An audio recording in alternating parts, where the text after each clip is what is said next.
Assalamualaikum and hi guys, my name is Muhammad Amir Umar Asyraf from SMK Abdul, and today I'm going to talk about how hot air balloon works from the application of Archimedes principle. Without wasting any time, let's get started. As we know, hot air balloon use propane gas tank to supply propane gas to the burner to heat up the temperature of the air inside the balloon.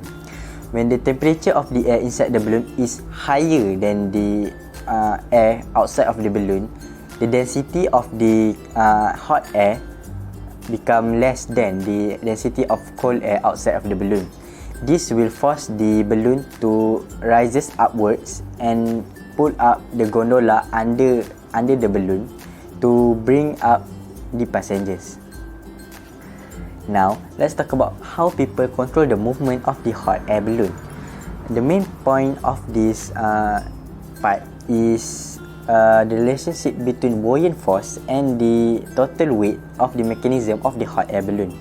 The total weight of the mechanism of hot air balloon that I mean, which is the weight of gondola, weight of the passengers, weight of the hot air inside the balloon, and weight of the air-shaped fabric.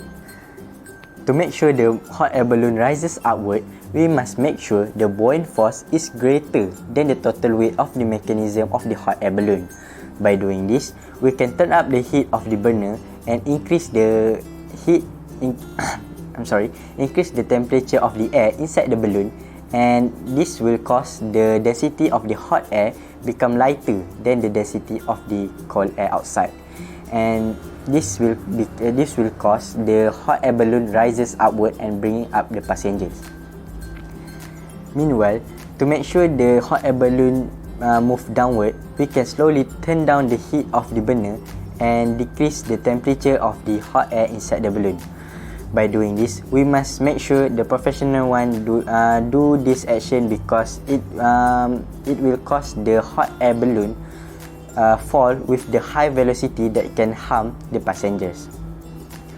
Last, to make sure the hot air balloon remains stationary, we must make sure the upthrust is equal to the total weight of the mechanism of the hot air balloon.